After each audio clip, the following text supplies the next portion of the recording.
Então, esses pacientes idosos têm naturalmente deficiência de B12, da mesma forma que os pacientes veganos e vegetarianos que não ingerem a B12 propriamente dita. E aqueles pacientes que usam, e não são infrequentes, aliás, para falar a verdade, são extremamente frequentes, que usam inibidores de bomba de próton, omeprazol, pantoprazol, lansoprazol, esses pacientes, eles têm deficiência de B12 porque eles também não produzem ácido clorídrico, porque o ácido clorídrico é anulado pelo medicamento. E com isso você não tem a absorção de B12, porque você não tem o fator intrínseco. Olha aí quantas pessoas já podem, só nessa conversa que a gente teve, ter deficiência de vitamina B12. Mas digamos que está tudo bem, então essa vitamina B12 se liga ao fator intrínseco, vai até o íleo e no íleo é absorvida. Quando ela é absorvida nas células intestinais, nos enterócitos ileares, ela é desligada do fator intrínseco dentro da célula e é jogada no sangue, e lá ela pega um carrinho chamado transcobalamina, que é um carrinho que pega ela e leva ela diretamente para o fígado e para as células periféricas todas. As células do sangue, as células do rim, as células do baço, leva para todo lugar e leva para o fígado. Mas por que leva para o fígado também? Porque o fígado é o nosso órgão de acúmulo de B12. O nosso fígado tem em torno de 4 a 5 gramas de B12. Portanto, por isso que a B12 é uma vitamina hidrossolúvel, mas que você não precisa dar todo dia quando o paciente está saudável, porque o nosso fígado tem uma reserva importante de B12 e à medida da nossa necessidade, que é em torno de 2 a 5 microgramas, a vitamina B12 vai sendo retirada do fígado e vai sendo distribuída para todos os tecidos, principalmente neurológico e hematológico, para que seja utilizada. Mas se você não repõe vitamina B12 por todos os fatores que eu te falei aqui até então, evidentemente que esse estoque do fígado vai lentamente sendo utilizado e com o passar de 3, 4, 5 anos, o paciente fica absolutamente sem ou com muito pouca vitamina B12 e os sintomas começam a ocorrer. É uma doença crônica, lenta e gradual.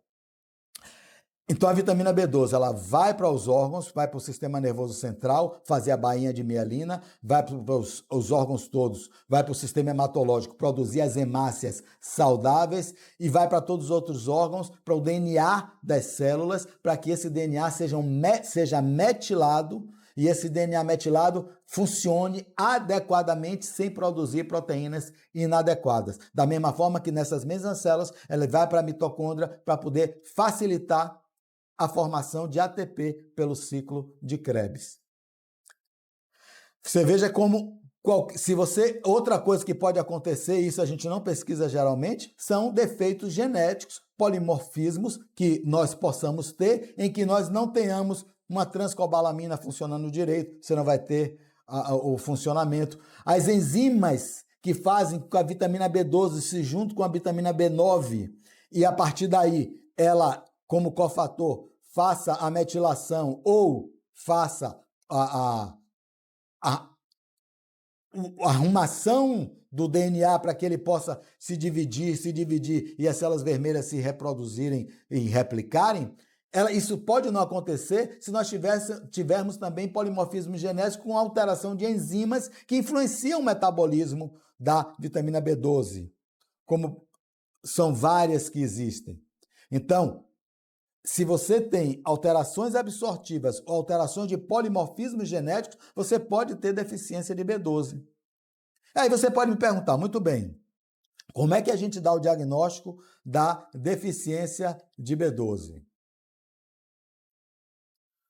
Você tem que primeiro ouvir o seu paciente e ver quais são as queixas clínicas desse paciente. Por exemplo, o paciente chega para você e diz assim, doutor, eu estou com formigamento nos membros inferiores, estou com a sensação de cãibra, estou com dor nos membros inferiores, nos pés, nas mãos. Essa é uma dica importante. Formigamento, parestesia e dor nos membros inferiores ou superiores, mãos e pés, pode ser uma deficiência de vitamina B12, porque a bainha de mielina não está sendo bem produzida e esses neurônios começam a ter esse tipo de sintomatologia. Outra frequente, doutor, estou tendo muito problema de memória, não é normal eu ter tanta, eu não estou lembrando as coisas que eu fiz ontem. Problema de memória também pode ser uma deficiência importante de vitamina B12. E nos graus mais severos, o paciente pode vir com queixas, inclusive psiquiátricas.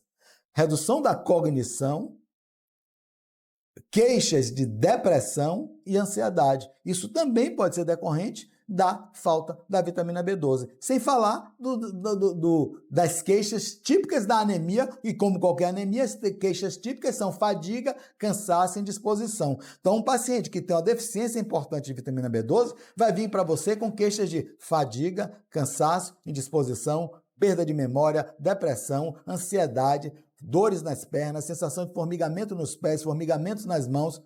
Uma pessoa que olhe isso de maneira desavisada vai pensar que esse paciente está cansado, está estafado, está com patologias psiquiátricas, neurológicas e vai tomar medicamento para isso. A última coisa que ele vai pensar é que esse paciente pode ter uma deficiência de uma vitamina tão simples que vem na alimentação, mas que na verdade de simples não tem nada.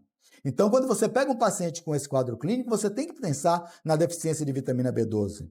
E por isso que não é infrequente, nas nossas avaliações laboratoriais, a gente incluir a pesquisa para todas as vitaminas. Porque, às vezes, não vem na cabeça de você uma coisa tão básica. E se você não pesquisar no exame de sangue, uma pesquisa básica, só dosagem de vitamina B12, você não vai ter, digamos assim, a ideia de que isso pode estar sendo causado por falta de B12. E olhe bem, não estou dizendo que no exame de sangue a dosagem de vitamina B12 vai dar todo o diagnóstico, até porque você pode ter deficiência de vitamina B12 com vitamina B12 no exame de sangue normal. Existem outros parâmetros que eu vou agora falar que podem nos ajudar para definir a deficiência de vitamina B12. O primeiro deles é a dosagem da homocisteína.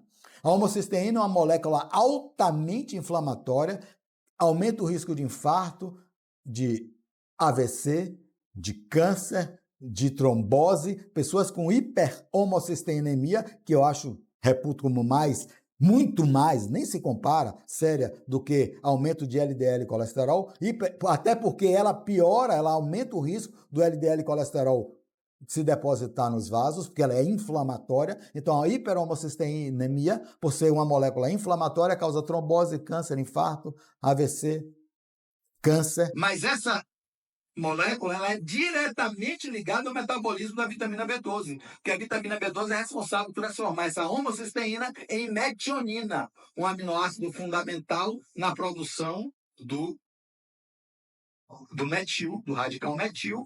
O nome já diz metionina, ele produz o radical CH3 metil, que vai para o DNA para silenciar o DNA e não deixar o DNA ter problemas significativos. Da mesma forma que essa transformação da homocisteína em metionina através da vitamina B12 e com a transformação da vitamina B9 também, essa vitamina B9 vai funcionar em vários outros aspectos do metabolismo, como também da parte de anemia e como também da parte de depressão, ansiedade. Hoje, inclusive, está se usando vitamina B9 como coadjuvante no tratamento da depressão para melhorar o funcionamento dos medicamentos antidepressivos. É um sistema metabólico conjugado e dependente um do outro. Muito bem. Então, você diagnostica, se você tiver hiperhomocisteinemia, isso nos indica que você tem uma deficiência de vitamina B12 e você deve avaliar essa vitamina B12. Outro marcador que é importante é a dosagem do ácido metilmalônico urinário. Presença de ácido metilmalônico urinário elevado também nos indica, acima de 0,4, também nos indica que você está com deficiência de vitamina B12 e vai ter que fazer a reposição de vitamina B12. Pela RDC, você só precisa de 2,4 microgramas de vitamina B12 por dia. Então, quando você acha com sintomas clínicos que eu mencionei para você, perda de memória, deficiência de memorizar as coisas, ansiedade, depressão, dores nas pernas, formigamento nos braços, formigamento nas pernas, parestesia, quando você tem também o paciente com fadiga, cansaço, quando você faz a avaliação do sangue, você vê no hemograma hemácias grandes, volumosas, macrocíticas, então você pode estar diante de um quadro de deficiência grave de vitamina B12. A vitamina B12 no sangue, ela fica em torno de 200 a 900 milimóles por litro. Esse valor você não deve deixar ficar abaixo de 300, idealmente deve ficar acima de 500. Quando os níveis de vitamina B12 estão acima de 500, esse paciente tem uma quantidade satisfatória de vitamina B12 e, teoricamente, ele não precisa repor. O que ele está ingerindo na dieta está suficiente. Quando fica abaixo de 500, já começa a ter algum grau de sintomatologia. Ele não vai ter a doença, ele não vai ter anemia perniciosa, ele não vai ter uma queixa de falta de memória significativa, mas ele vai começar a ter sintomas, ele vai começar a dizer a você que está algo cansado, ou vai começar a dizer a você que a memória já não é a mesma, vai se queixar de parestesia ou formigamento nas mãos e nos pés. Isso tem que te deixar atento. Se estiver abaixo de 500, já é indicativo você fazer uma suplementação que você estimule esse paciente a comer mais víscera, principalmente fígado. Se esse paciente for vegetariano ou vegano, você tem que fazer a introdução via oral da vitamina B12 para esse paciente. Mas se houver uma suspeita de que esse paciente pode estar produzindo pouco ácido clorídrico e, portanto, não estar produzindo o fator intrínseco, você deve repor a vitamina B12 para esse paciente, propriamente dito. E essa vitamina B12 não deverá ser via oral, porque ele não vai absorver. Ou você retira o medicamento que ele está usando, que está inibindo a produção do fator intrínseco, ou você repõe a vitamina B12. Dá para repor via oral em altas doses? Dá.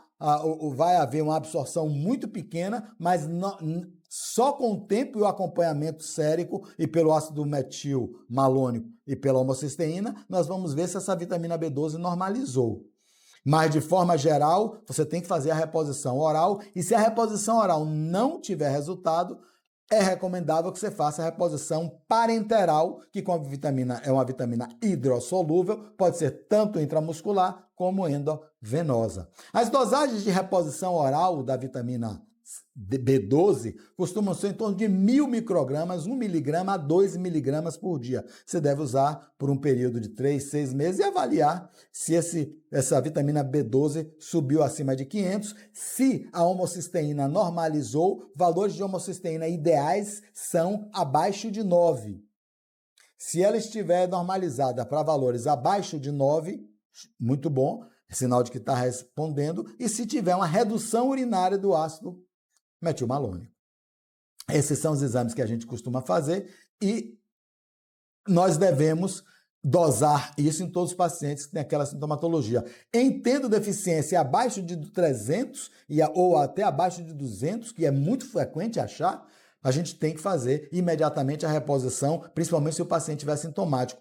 Na minha prática clínica, nesses momentos, eu faço o aporte mais imediato com injeções intramusculares de vitamina B12. Existem 4 vitâmeros da vitamina B12 e isso deve ser esclarecido para vocês. Existe a metilcobalamina, hidroxicobalamina, adenosilcobalamina e cianocobalamina. São 4. A gente encontra nas farmácias para aplicação intramuscular, a cianocobalamina. Aliás, essa coisa, não precisa usar vitamina, a vitamina tem na alimentação, se fosse assim nas farmácias não venderia a cianocobalamina. É meio lógico essas coisas que a gente anda ouvindo na internet. Mas muito bem, então na farmácia tem a cianocobalamina. Qual o problema da cianocobalamina da farmácia? E por que tem a cianocobalamina? Porque ela é mais barata. Então na farmácia eles vendem o mais barato e essa cianocobalamina tem que ser transformada à medida que você toma a injeção em metilcobalamina ou em adenosilcobalamina, que são as formas que as nossas células utilizam. Mas às vezes você tem deficiências genéticas, polimorfismos, que não permitem essa transformação adequada. Sem falar que o uso crônico da cianocobalamina, você pode terminar acumulando cianeto, que é um produto, uma molécula química prejudicial à nossa saúde. Então, eu não recomendo o uso de cianocobalamina por muito tempo, e é o que as pessoas geralmente utilizam. O que é que eu recomendo? A utilização da metilcobalamina e da adenosilcobalamina, que infelizmente nas farmácias não é vendida, mas nas nossas clínicas, nas clínicas de forma geral que fazem tratamentos injetáveis, as clínicas dispõem de metilcobalamina e é o que é usado e é o que é utilizado principalmente pelas nossas células. E você pode usar a metilcobalamina numa dosagem de 1.000 a 2.000 microgramas, 1 a 2 miligramas, intramuscular ou endovenoso, sozinha ou acompanhada de outras vitaminas. Delas, a mais comum que você acompanhar, a vitamina B6 e a vitamina B9, que faz parte desse metabolismo conjunto que eu acabei de mencionar para vocês anteriormente. Então, essa é a forma de reposição de vitamina B12 via oral, 1.000 microgramas diários, ou intramuscular, 1.000 a 2.000 microgramas semanais por 3 meses e a partir de então 1.000 microgramas por mês. E isso dosando os níveis de vitamina B12 no sangue, esperando que ela fique acima de 500, esperando que a homocisteína baixe para baixo de 9, esperando que o ácido metilmalônico caia abaixo de 0,4 na urina. Então esse é o controle. E você, claro, vai perguntar ao paciente como é que você está sentindo. E 99% das vezes o paciente vai dizer que melhorou bastante da sintomatologia que ele havia descrito para você e que estava passando em médico e não estava conseguindo melhorar. Quais são os alimentos ricos em vitamina B12 para que você tente evitar que isso aconteça? Ovos, laticínios e carne. Nas carnes, as vísceras são as que têm o melhor aproveitamento para vitamina B12.